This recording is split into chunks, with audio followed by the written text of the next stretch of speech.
Love this podcast? Support it and sponsor today. Simply head to ozcastnetwork.com for details.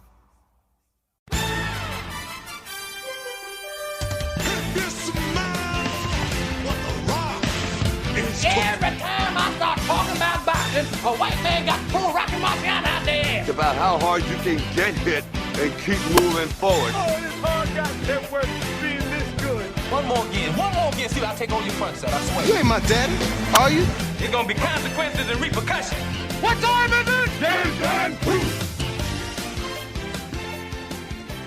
Okay, welcome everybody to the Don't Be Blasé podcast. We are coming to you once again from the House of Pleasure, otherwise known as Sean's Kitchen. I'm your host, Speaker. I want to join this week by the beautiful Justine. Hello, thanks for having me. Oh, you're welcome. Before we get started, I'd like to thank our sponsor, Larry and Lad. Go see the boys in Region Arcade, get yourself an awesome coffee and listen to some pretty sweet tunes. But for now, on with the show. Now, I've brought on the lovely Juzzy here because she is from the intriguing world of cosplay. Now, this is something I know absolutely nothing about, but I've seen that it's very, very popular. It seems to be a huge thing, like worldwide, and I just need to know all about it. So if you could just give us a quick rundown of what it is, and then we'll go into it from there. Yeah, absolutely. Cosplay is dressing up as characters, and it varies a little bit from your standard sort of dress-up party in that a lot of effort goes into putting together a very accurate costume, and it's also about taking on the character. It's costume play, cosplay. So it's equal parts dressing up and acting as the character. Okay. So what sort of, is there sort of a specific, was there one specific character that sort of got you into it, or? The first character I ever cosplayed was Zatanna from DC Comics. She's a magician. And it was something I was reading at the time. It's a character I really like. We have a similar physical resemblance, so it was an easy one to to start with. Transition into. Right. So then, what made you sort of decide that this is going to be my bread and butter? Like, this is where I'm headed. It took a little while, but I have a background in theater. Yep. I have a background in musical theater. I've always been a Halloween person, so costumes are my jam. Yeah. And then sort of moving on to cosplay I tried it, I loved it, I did it again, I loved it more. So it was really something that I was like, I love doing this, I want to keep doing it, and now my house is filled with fabric. I've seen the social media, I've seen all the design that goes into making the costumes and dressing up and that sort of thing. But yeah, the reason why I was always sort of intrigued is because, I mean, obviously you're North American, and Halloween's such a big thing. You know, like here, it's starting to take off here, which I like because I like the idea of dressing up and doing something. Although I'm glad you go down the route of I want to portray a character, and this is something I might not just like.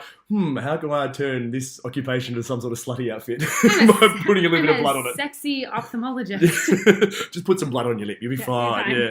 No, but I like I said, anyone that has a passion for something, I'm always intrigued by it. So yeah, what sort of got you into the world? I mean, you dressed up as what was the character? Zatanna. Yeah. And then where did you go from there? Like, did you go to one of those comic book festival things? Yeah, the first time I cosplayed, I went to Armageddon in 2011. Yep. We had made plans to go, and then I was like, I've seen on the internet, people dress up when they go to these things. This would be perfect for me. It's going to be fun. I'd also seen some of the Star Wars cosplayers when they are in the mall doing charity stuff, and I always thought that was really neat. But I didn't want to limit myself to Star Wars. I was like, but I wish there was another way. Yeah. And then I put together the Zatanna costume for the con, and I didn't expect people to want to take my photo. Yeah. Like, I just thought that, we'd be hanging around going, hey, nice costume, and going about our day. But the amount of people who stopped me for photos, and I was like, oh, so this is a thing. Yeah. And obviously, it hit my ego in that nice happy place. Yeah. But we've all been there. Yeah. But then when I started to really look into it and look at the creation side of it, I just started to really like the idea of doing sort of more creatively. Yeah. So is there sort of a thing within, because obviously, like, this is out of my, I'll throw it out there. You're a bunch of nerds, but I love you for it. Yeah. I know. But that's on my business card. That's fantastic. You've just taken the word back, haven't you? Exactly. But no, I just like, because I'm a huge it's just sports fan. Yeah. And so I'm into collecting jerseys. Yes. Like, admittedly, I always wear knockoff ones. I'm not that into it that I have to have the original. I'm just like, that was made in China. That was made in China. I'll take the cheap one. But I have this thing with obscure jersey. So if I see someone like, I've got one for Bryant Reeves, who used to play for the Vancouver Grizzlies. Yes, that's big my country. home team. Yeah, there you go. And so, big flat top, big country. He was great. I loved him. He was terrible, but he had a great and fun. Exactly. Yeah, he had a good gimmick. And if I have that jersey on, you get other guys, that sort of like basketball people, that go, hey, nice. And so I understand. So is that like a thing? Is it like 100%. to find the most obscure character? I think not necessarily to find the most obscure character, but you get an extra thrill out of it when someone recognizes your obscure character, because that is something I do a lot. I don't necessarily do a lot of like current popular stuff. I do whatever I love. Yep. And so that will lead me down to, 7 different versions of the Winter Soldier. And like I do wrestling cosplays, and I do like cosplays from like mobile games and things like that. So it's extra cool when someone recognizes your obscure costume as opposed to knowing you're Harley Quinn for the Suicide Squad movie. Exactly. Which is that just the go-to now? Deadpool and Harley Quinn is like the thing. And listen, if people are loving these characters so much that it's inspiring them to dress up like these characters, that's great. But sometimes if I see another Deadpool who's just like flailing around on a con floor, I feel like I'm just going to turn around and walk away. Yeah. So has there been like a sort of a run on of certain types of characters? You see them like obviously as movies come and go. Right now there's a big anime called My Hero Academia that's sweeping anyone who likes anime. So you're seeing a lot of that come up. Yeah. Video games, whenever something's sort of popular, you see a lot of Fallout or Lara Croft and things like that. And you can tell what the big stuff for the year is. Yeah. So that's like almost taboo. Like, you're the basic bitch of cosplay. Yes and no. Like you can see people who they put a lot of effort in, and this is a character they're passionate about and that they love. I've seen, friends who've gone through a couple of different versions of just improving on a costume, like Harley Quinn, starting it off and then improving it and doing a different version. And that's when you can see someone really has a connection to the character, even though it's also that year's hot thing. It's hit or miss. So how does this work as far as, is this obviously something you are doing as a profession? Yes. Yeah, it's my second job. That's all right. No, obviously, like I said, wrestling, we'd get paid for it, but not very much. Yes. But you're mostly doing it for the pleasure, the passion. Absolutely. But you obviously are getting sort of, how does that come about? Like, so how do they go, that girl's really good at her costumes, and do you have is there teams, is there little clubs, how does that work? It's promotion. You've got to promote yourself. Social media is a huge part of that. Yep. We don't like to sort of say it, but follower count does tend to influence these things. But I think it's also networking. I've been really lucky. I was invited to be a guest at Oz-Comic-Con a couple of years ago as the local Adelaide guest. And I don't have, and I especially didn't at the time have a huge following, but I was sort of known for being someone who was not only good at it, but also like good to talk to and a good representative of the cosplay community. So that spoke for me as well. Yeah. And then since I've been doing that, I'm now the national host for the Oz-Comic-Con Championships. Awesome. So I travel across the country and I host the craftsmanship contest, the championships.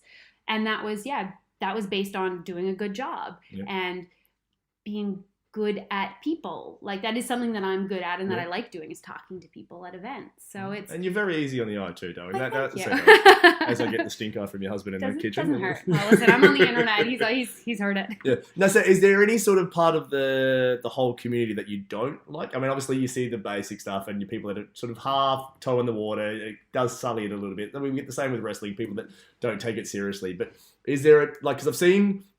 Obviously, you do it, and you do it for the passion of the characters and the costumes and all that sort of thing. But you also see the sort of seedy side, which is there's always the the fake cans. It's just the girls out there just trying to do this slutty outfit. You know what I mean? And that obviously will get a hype. Is it sort of frowned upon within the actual community? It's a bit swings and roundabouts. You do sort of see some people who lean a bit too hard on the sexy version of. Yep. There's nothing wrong with doing sexy anything. If you do that and that's what you like doing, like Jessica Nigri has made her entire career on doing sexy Pokemon and sexy everything. That's what she loves doing, and she makes everything. And that's, there's a difference between sexy and then slutty. But when you see people are sort of phoning it in because they know that it's an easy way to likes, that can always be frustrating because you just kind of want to shake them and be like, is this what you're passionate about, or is it because it's easy? And I always want people to be enjoying it to the fullest and not just trying to, I don't know, climb the ladder to who knows what. Yeah. Well, the same thing. Like there's parallels to especially with the social media stuff to my world and fitness. Yes. You know, like there's my mum always just, but you know what you're talking about, and your videos are really good, and everyone likes to learn from you, and you're very good at training people. And she's, why don't you do more social media? I'm like, because I don't look good in a bikini. You know, like there's you a don't girl know until you try. Well, who said I haven't tried? I just keep those photos to myself. But yeah, so there's like other girls that'll just, you know, be sort of a bit more salacious, and then they sell their fitness programs and they have no idea what they're doing fitness wise, but they'll make the quick buck that way. So is that how you sort of see it as well? Yeah. Sometimes it's just you people can looking see, for the quick buck. You can see people who are taking advantage of the market or taking advantage of the hot thing right now, and you sort of, it can feel like it's derailing cosplay as a passion. Yeah. So what's your, if you had to pick maybe your top 5 that you've done, ones that you've really liked, because like what your big events obviously are your Comic-Cons, your Armageddons, that sort of stuff. So what would be your top 5 so far that you've done in your, how long have you been doing this for? 7 years. 7 years, okay. Yeah. Oh, it's hard to put you on because they're all your babies, and you can't, it's hard to yeah. separate which child's your favourite. But of your top 5, what would your characters? Yeah, or just your characters. Okay. That you've done. I know you do a lot of Winter Soldier. I do a lot of Winter Soldier. I really like the swimsuit Winter Soldier because it was like my own idea and it was really creative, and I had the body paint done on my arm. So that's the Summer Soldier. Yep. Because we love a pun. There we go. I like Dora Croft, which falls into the same category. Is that the one you did past week? Just the other week, yeah. So I was kind of looking at it, I'm like, is it Dora? And Dora's not usually that dirty. So it was taking the idea of like Dora as like a gritty reboot, and it would be like Lara Croft. So I like Dora it. Croft. Digging it. I really love Black Widow. That is like always a favorite character. I've done a couple of versions of her as well, and I just in general love being her. She's such a badass, and there's always weapons involved. That's really good. Zatanna, because that's where I started. That was your first. You always remember your first. Yeah, oh, exactly. And Wonder Woman. Wonder Woman. Is that just like a classic now? Yeah. I think I really am looking at doing the movie version because I love the movie and I love that look. Yeah. But I just think Wonder Woman overall is so much fun. Is there anyone that still gets around in the classic Wonder Woman get up? Yeah, the Linda Carter one. You don't see it as often, but yeah, definitely. My friend Ray, who's out of Sydney, she did a really great version of the Linda Carter. Now, does she also do the invisible plane? Because that would really pop me. Really? No, that would be if she was pretending to fly around a visible plane. No, but I think that's a missed opportunity there. Until I get in touch with me, I've got plenty of good ideas. So what's on the horizon? Where are you planning to take this? Where do you want to go with this? I would love to, obviously, I'd love to keep hosting for Oz Comic Con. The championships are something that I'm really passionate about. I am not a competitive cosplayer. Yep. I don't have the attention span to sink 300 hours into a costume. Yep. But I love talking about it, and I love listening to people talk about that. So I want to keep doing that like forever. Oz Comic Con will never get rid of me. And I'd like You're just knocking on the door, and they're just like, we don't want you anymore, but please. Guys. And I'd love to do some events overseas. I'd love to be invited as a guest to more events because that's really where the growth happens. Yeah. Is being invited to events, and that's where you're able to sort of make your money, and also is it sort of like a vampire thing? You have to get invited, or you can't just rock up? Yeah. Well, they generally don't pay you if you just rock up. Fair enough. That makes sense. So what's the big one? What's the WrestleMania of? I think New York Comic Con is one of the big ones. I mean, San Diego is now so big, it's almost difficult to go to because it's a huge big crush. And New York's sort of that way as well, but that's one of the big ones. They do a lot of cosplay stuff there as well. Yeah. I'd love to get over to Emerald City Comic Con in Seattle. Yep. And C2E2 in Chicago. Those are sort of the big ones. C2E2 is where the global championships are held. So I'm really angling towards like hosting the global championships. There you go. Just move my way on up. Just maybe one of our 17 listeners might be able to help you out there. But yeah, so that's obviously where you want to go. So what sort of ignited the passion? Obviously, you've been a big fan of comic books and movies, that sort of stuff. So what was sort of the one that got you started, like as far as like which books or which? I was a Star Trek fan. Oh, Star Trek. I've been into Star Trek since I was in elementary school. Now, which ones are we talking? Deep Space Nine, Voyager? I started with Next Gen. Yep. But Voyager in high school really was like my thing. Like I love Star Trek, and that's really sort of where I began. And then I moved directly on from Star Trek to Star Wars. So I'm one of those people who loves both of them. Okay. See, no, I don't get the war between the two. No, you can have if you like one, why would you not like the other? Sci-fi is sci-fi. Exactly. Because I remember I've got a thing for Voyager and Deep Space Nine because I used to work in a video store. And that was when they all came out on tape. Okay. And so we had the trendy people that came in. Is the new one out yet? Is the new one? Yeah. This is before you downloaded everything. You had to go to the for video sure. store. Yeah. And so then we always had the arguments too. Like all the guys from that were Star Trek fans would pick on the guys that were the wrestling fans that worked at the video store. It's like, well, hang on a second. We both love something that's bullshit. So, and then The Rock turned up on there was the Voyager. Oh, yeah. The Rock was in, and he That's fought. before I really knew who he was. Yeah, so and he fought. What's her name? It's the girl's name. She had numbers for her name. 7 of 9. That's the one. Yes. And and so then it was just like, well, we both have to Crossover, accept this. I That we're guess both. Yeah. So that was what sort of started you off. Yeah, absolutely. Star Trek was the thing that really got me into like the nerdy passions, and it just sort of spiraled from there. So you've sort of taken on both Star Wars and Star Trek evenly. Evenly. Did you go back to the old Star Trek series? I've watched a bit of the original series. But I'm more a fan of the modern stuff. I need to go back and watch Deep Space Nine again because I didn't appreciate it enough in high school. I don't think I understood the points that it was making, and I really want to watch it again because I feel like I'll get more of the political and all the undertones. So, and where do you sit with the new films? Because I know the new Star Treks are pretty cool. The new Star Wars, I don't really care for. I like them a lot. I'm absolutely. Talking like I watched the prequels. Yeah. And then I tapped out. Everyone keeps telling me that I've got to watch Rogue One. Everyone says you'll like Rogue One. Oh, you didn't like Rogue One? I didn't enjoy Rogue One. See, everyone told me I would enjoy Rogue One. Well, they might. It depends on the type of movies you like. Because Rogue One, it being so stand-alone, it's a war movie. Yeah. Whereas the other ones have sort of more of that sci-fi adventure vibe. Yeah. So it's what you like in a movie. Yeah. So but the new stuff, I love Force Awakens. Yeah. That really gave me the same vibe that A New Hope did. Yeah. Because it is basically telling the same story again. Yeah. But I loved that. I actually really enjoyed that. But that's what you need. Everyone essentially wants, like, everyone's favourite sort of sequels essentially just doing the same movie. Yeah, I actually enjoyed The Last Jedi. Yep. I thought... So you're the one that liked it. I am the one. Yeah. Me and Sean. But no, I thought it made some fantastically interesting points. I thought it shoved a couple of preconceived notions out the window in a spectacular fashion. Yeah. But I actually overall really enjoyed it. And how do you feel about people who are so passionate about fiction, they think they know better about it? Like, how do you feel about it? Where do you sit on the fence about that? I think they could not impose their opinions on the rest of us in such a violent manner. But listen, I'm a female in the nerd culture.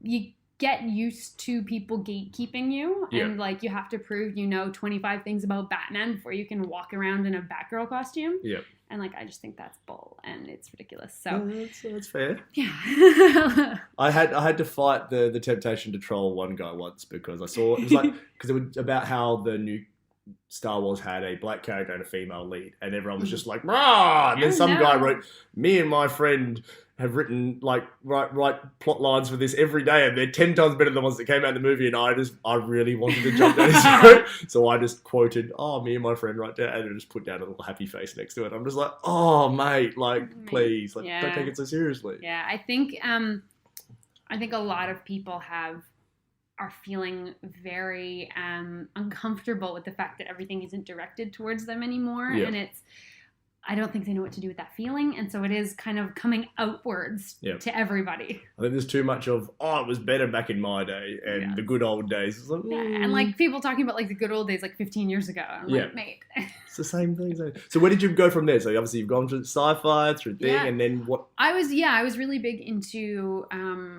I moved on from sort of Star Wars because there wasn't anything new until the prequels came out. Yeah. And then they were sort of mediocre. And then I was sort of into CSI like obsessively for a little while, which isn't nerdy, but we managed to make it nerdy. Okay. And then CSI, which one's that one? That's I was into the Las Vegas one. It was not Miami? No, Miami's just good for like just the first 2 minutes into just get the joke at the pun at the start, and then and then that's it. And then you can just turn it off after that. Yeah. Yeah. But it wasn't until I got together with Sean that I got into comic books. Yep. I was always really too intimidated to go to a comic store and admit I didn't know what I wanted. Yeah. But I was always sort of interested. And obviously every young woman has at some point or another thought that Wonder Woman was the coolest thing in existence. Yeah. And I was interested to know more, but I didn't know how to ask for it. And so finally, Sean put some books in my hand and said, "Here, give this a try." And it was sort of started me along reading, not just like DC and Marvel. And I was reading lots of different books. For a while, I think I was reading 17 books a month. Yeah. which was like outstripping what Sean was reading. And that was really fun and enjoyable. And I felt like I was trying a lot of different stuff. And like I have a lot of like surface knowledge about a bunch of different things. Then when the Marvel movies came out, like with Iron Man and the Avengers and everything, then I was done. I'm just so deep in that now that I will never surface, and I'm okay with that. Yeah. And so how do you feel about the characters where they're going now? Like, admittedly, they're bringing in a lot more strong female characters, which it does make a huge difference, you know? Because, I mean, we've always had... It was always sort of action heroes where it was the guy that was in the script that said he was the toughest. Yeah. Then Schwarzenegger, Stallone, Wade came through and it had to be the big jack guy that was the strong one. And now they've sort of got like what's the name? Scarlett Johansson as like she was like that first scene that she's in when she has the flip in the ring in Iron Man 2 whatever. You're just like, oh, I don't even care. She's the best, you know? Like, best. And so, are you happy with the way that they are starting to progress now? Absolutely. And with the Captain Marvel trailer that just dropped a couple of weeks ago, see, like I was watching, I was like getting chills, and I was like, this is what we've been waiting for. Yeah. This is what, and I got the same feeling when I saw the Wonder Woman trailer. Yeah.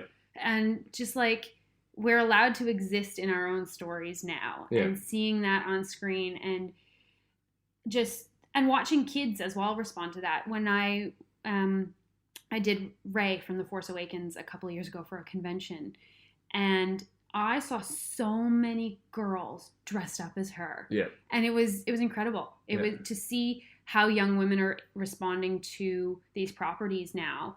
And it's the same as you see with a lot of Black kids and Asian kids who are seeing themselves represented, and they can sort of point to somebody and say, they're a hero, so I can be a hero. And it's phenomenal. And I want more. Thought it was such a weird thing, because it was sort of like, for as far as I've looked at it, I've always been a bit of a dumb jock.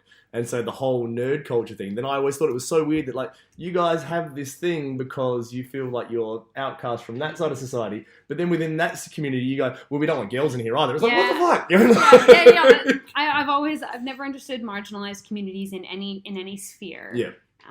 Not wanting other people in their clubhouse, because you know how it feels to be marginalized. And sometimes you see that even within sports, different teams and things like that. It's like, you all like the same thing. Why can't just everyone just go enjoy it? I just love the fact that, because I have a thing about strong women, because I was raised by like just a single mum, and like, so my mum put herself through uni while looking after me and my brother by herself. You know what I mean?